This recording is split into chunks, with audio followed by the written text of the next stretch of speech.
If you could change your name to anything, first off, we're going to go around and say our first name, but in addition to that, if you could change your name, what would it be? You have to change it. You have to. So you say, say Aaron or I saw it coming. You have to. I wasn't going to say it. You were still going to do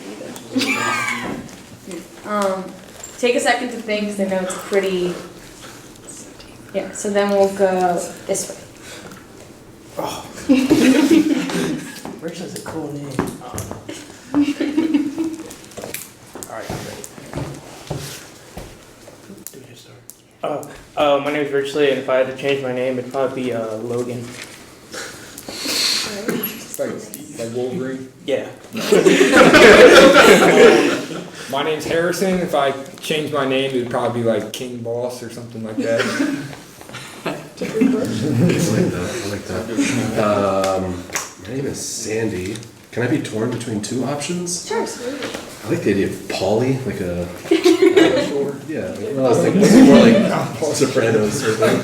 But I'd also be excited to have like a purely gendered name, so Thomas. Right. Would be different for me. My name is Steve, and I think if I was going to change my name, I would change it to John, just because I did a check of my ancestry, and up until through my dad, every firstborn male has been John in my family. Good choice. And I was a firstborn male, so I should have been John. That's actually my name. My name is Madison, and if I could change my name, I would be Caroline. My name is Lisa. I am also torn between two. One would be Ariel, because I love Little Mermaid. And the second one would be Noelle, which is actually my middle name. My name is Kaylee. If I could change my name, it would be Carly, because that's my twin's name. I like it. My name is Matt, and if I could change my name, I would change it into a symbol like Prince did. What would the symbol be then? Probably some combination of a $sign and a smiley face. My name is Erin. If I could change my name, I'd change it to Aria. So my parents kind of cursed me, and I've told them since I was very young that I don't like being called Charles Justin Keeley. I wanted to be called Justin Charles Keeley because I go by Justin, so that's why I've changed my name too. My name is Sarah, and I think if I was going to change my name, I would add some really fun thing to the beginning, like goddess or queen, so that I was always referred to as such. My name's Ethan, and if I were to change my name, I mean, I like my name, but I think I would go with like Mark.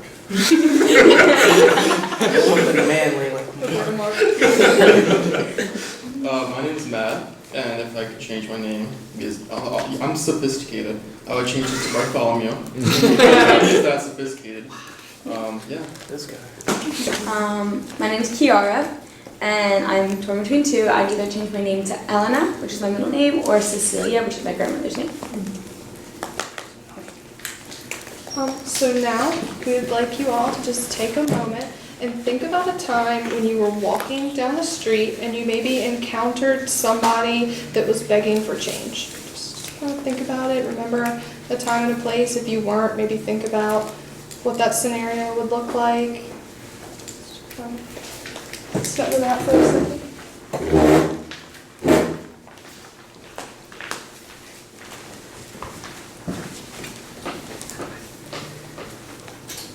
Great.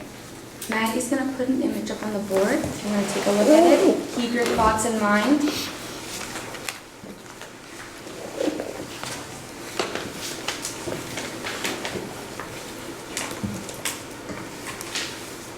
Now, while you're thinking about that time and you're looking up at the image on the board, we're going to go ahead and pass around a personal image for everybody. So feel free to mark it up with any of your ideas or thoughts or things that come to mind when you look at this image.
to look at the picture maybe a little more closely or write down any of your thoughts. If you encountered this man, what do you think you would do? Anybody feel free to jump in and start the conversation. So when my initial thought when I looked at it was when he says keep your coins, money, and instead he wants change, and it could be changed with the system. I don't know exactly how he got there, like what he would want to change specifically, but the thing is we don't know about his backstory, whether or not he was a veteran or he got evicted and all that. So I would probably, in this situation, I would probably ask him like how he got there and like what he would want to change. I mean, obviously I can't do too much, but I'll do my best to do something about it. And I would still give him money probably regardless because he's in that position. Well, he's got like a little coin cup right in front of him, so I'd probably still give him some money, because apparently he still wants some type of, some sort of money. But yeah, I'd probably ask him, what kind of change you're looking for.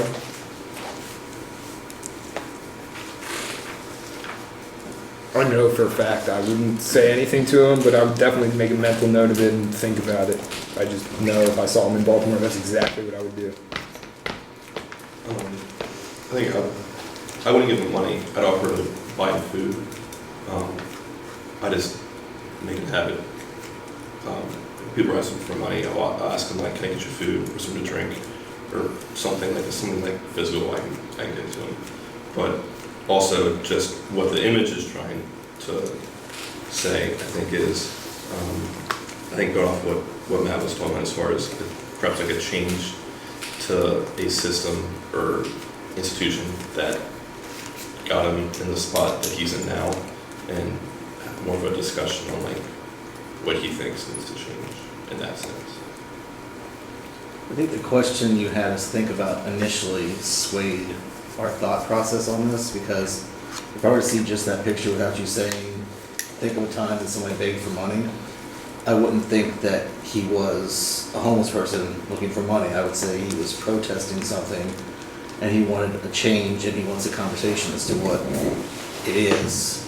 So, I mean, there's a lot of different things out there, like the Occupy Wall Street crowd and all those people put up signs that just get you thinking about the system in general, and that's what I would think initially from that picture, not so much there could actually be coffee in the mug. I actually agree with Steve, because I know you said something about, remember a time you passed a homeless person, and I grew up around Baltimore, so I was constantly passing them, and it was drilled into my head, don't give them money, give them food, because if they accept the food, they're actually homeless and need it. If they only want money, they're probably looking for something else. I'd walk right up to him. I love this sign. I think it's I like creativity. And so if I was walking down the street and it didn't, it would just be like, me too. I want change too. I'm gonna go on my paper. Me too. I also want change. What change are you looking for? I would be, interested to know what he needed. And I probably wouldn't give him money because he says keep your points. So. I think I'd be most interested in a conversation. Yeah. Because a lot of times, especially around here, when people ask for money, there isn't much of a explanation. Somebody came up to me the other day and said, "I'm trying to get some money without having to steal. Can I please have some change?" And I was like, that's very terrifying for you to say to me in a gas station parking lot at night. But yeah, I did give him some change, and I did watch him go in and buy food with it. So that was nice. But there have also been times where I gave somebody, a handful of change, and I watched them count it up and go behind the gas station on the corner of Maryland and Waverly and buy crack with it. So it's it's hit or miss, but I feel like you kind of get a lot of that background if you have that conversation, and I kind of feel like maybe in those times I should have tried to have that conversation before just giving a handful of change and walking away. I was wondering, I don't know if he's wearing a necklace or not, but I thought it'd be if he was maybe a little religious or some kind. I think the conversation that would come from asking him what changed would be really interesting, because if we go with the perspective of he's not just a protester, he's also not doing well, I think the difference in perspectives between you and him are very different, and see the issue in very different ways, to where you might not agree with the change that he wants. But I think it would be a valuable conversation because of the difference in perspective. Another thing that I noticed is that if you don't want to give money or even food, I feel like having that conversation with them shows that you care about what they stand for and what they call, like what's the cause for them as well. So I think that even just doing something like that would just help. And I feel like a lot of times people just act like people who are struggling don't exist. So it's kind of like humanizing to sit down and have a conversation with somebody because, you know, the last 10 people that walked by before you may have just looked at them like they were a trash can or just like something on the sidewalk.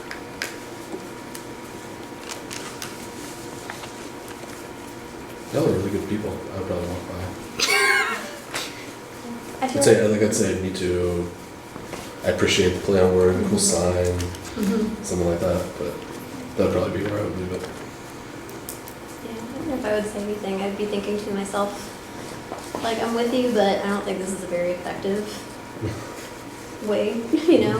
I don't know, I'd probably be more inclined to, like, sit, context is everything, right? If he is sitting on a sidewalk in a city, maybe I'd go across the street, a coffee shop, and just get a seat next to the window and just watch him for a while and see if people talk to him, and if I had that kind of time, and if it was a conversation starter, because to me, I don't know.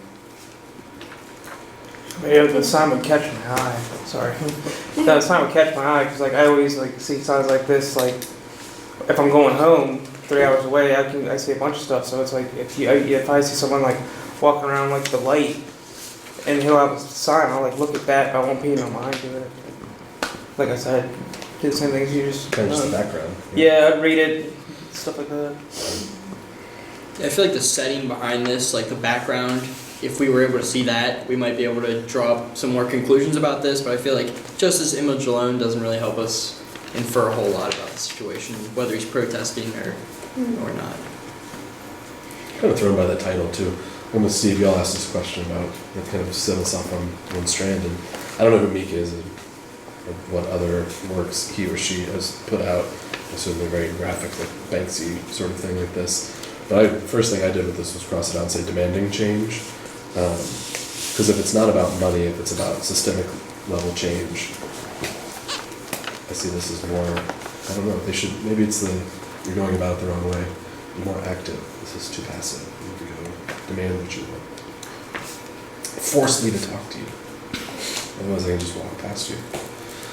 I disagree. I think we walk by homeless individuals all the time. It's so easy to ignore. It's so easy to be frustrated or just like, oh, God, I hope they don't talk to me. I hope they don't talk to me. I hope they don't talk to me.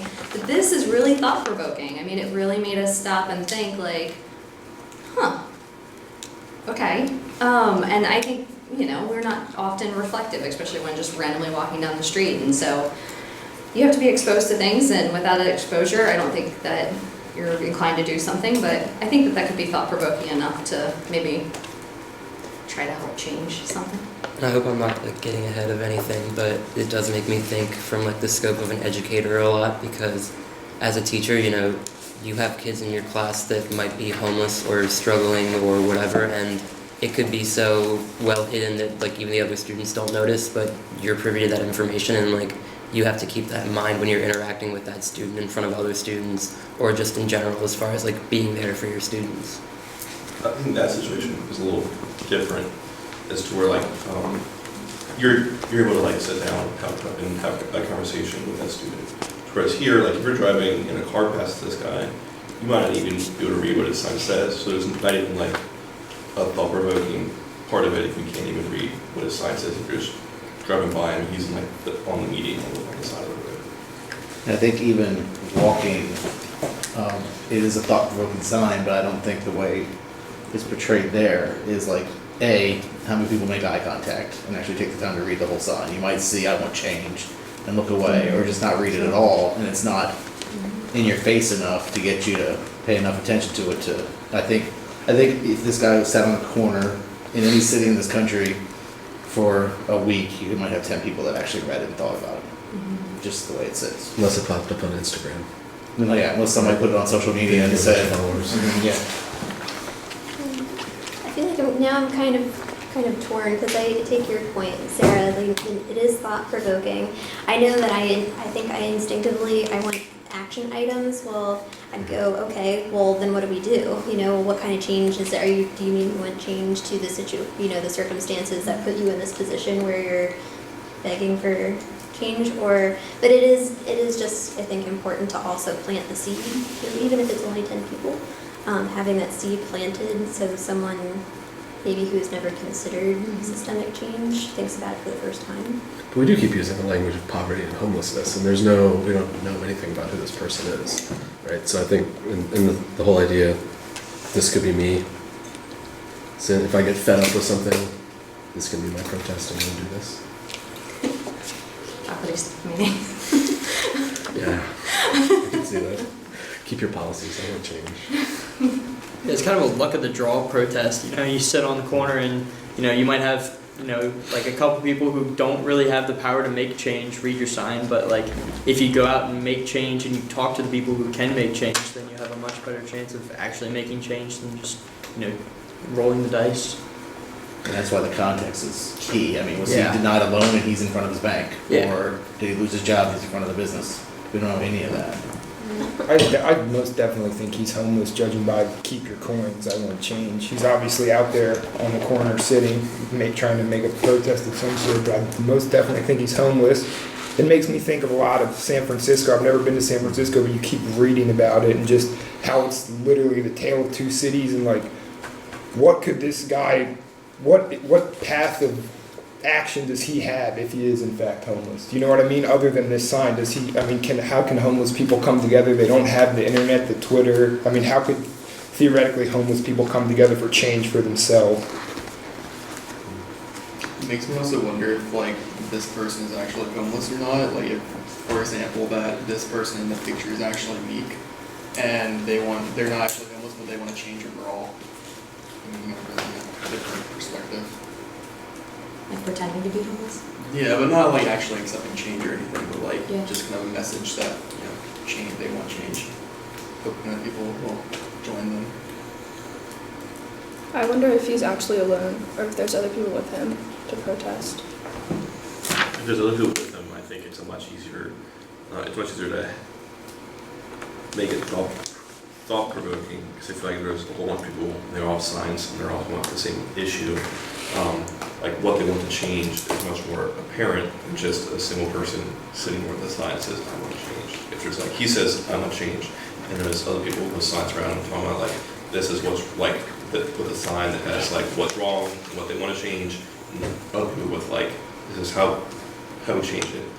That'll make it much easier to think about that kind of change versus just reading the sign on its own. I mean, but you can also think, because if you have like the Women's March on Washington where they're trying to get women's rights up, and all of these, where they gather a bunch of people and they walk down Washington streets begging for change, like, why did he decide to do this alone? Where is he sitting? Is he alone? Because you only see him in the picture. He could be with people, they're just like out of frame. But Like, we don't know, because Yeah. it's a drawing. If there were other people with you, you think he would have drawn them. Possibly. That's what I was saying, just more context is needed to draw better conclusions about this image. But if you wrote more, would you read it? No. This is in a Civic. Have you seen the guys like in tents in DC, and they have 65 pieces of paper up there talking about Palestine this or abortion that or whatever it is? They have their whole manifesto kind of like, stop it with that. That's not, I'm not going to interact with that either. Yeah. It's too much.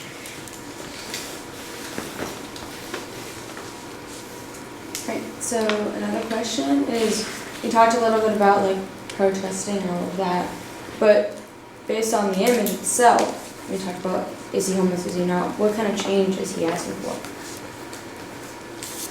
Based on your own personal. I assume economic. And that's just my first. It's like Harrison, I was thinking the exact same thing. Last time this happened to me, I was in Santa Barbara the other month. For a funeral, we're walking along, and I was walking with a friend of mine from college who lives now in San Francisco. He's kind of a tech bro. He works at a tech startup, and has a $7,000 bike or whatever. You know, that's the sort of thing. And we're walking down the sidewalk and there's a person there begging, literally begging for money. In that situation, we were talking, we just kind of walked by, and he turned around and he said, "Wow, he really deliberately blocked that whole sidewalk for us, didn't he?" In my head, I was like, "Yeah," we still just kind of stepped right over him and didn't pay attention to it. So that's the only thing that I can think about here, is that it would be an economic thing. Yeah, the fact that he mentions coins makes me think it's economic too. So. What you talked about earlier, like speaking to people that can make changes happen. So maybe like the change that he wants is for him to be able to have a voice to like go and have those conversations and try to make change, because it's kind of difficult for somebody who's in a position where they're begging on the street to be taken seriously and legitimately enough to like have the power to make an impact. That's an interesting point, because, yeah, like, see, asking, like, I want change and that I want an affordable place to live in, or is it a broader institutional change, and if it's that, like, more, a bigger overarching question of institutional change, I think it's tough to have a conversation with this person about that kind of because stuff. when I first looked at it, like I wrote societal change, but then that's a very broad topic, and it's like even if you had a discussion with somebody, you can't really narrow down specific strategies to make change just from that. But I mean, it does at least start a conversation. I think if this guy's just looking for a voice, though, there's a lot of other ways that you could go do that. There's public libraries, you can walk right in, email your local representative, and you'd have a much bigger way of voicing your opinion than just standing on the corner with a sign, you know? I want to just like step back a little bit. I mean, this might be totally off topic, but I'm like so happy to be an American because we can change things. Recently with the whole pot thing taking storm, and like states really having rights against the federal government, it's really hopeful that we as Americans, we can change, and states have power and people have power. And through the whole marijuana thing, you just see that, and it's awesome. And I think we're lucky that we can effect change as Americans. It's awesome. So whatever it is that he's after, that's possible. It's possible. Yeah, no.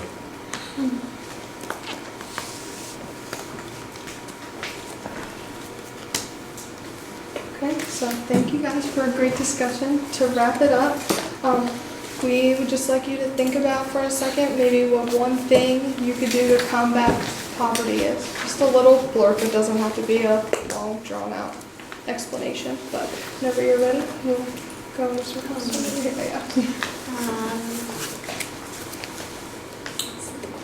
Self-educate.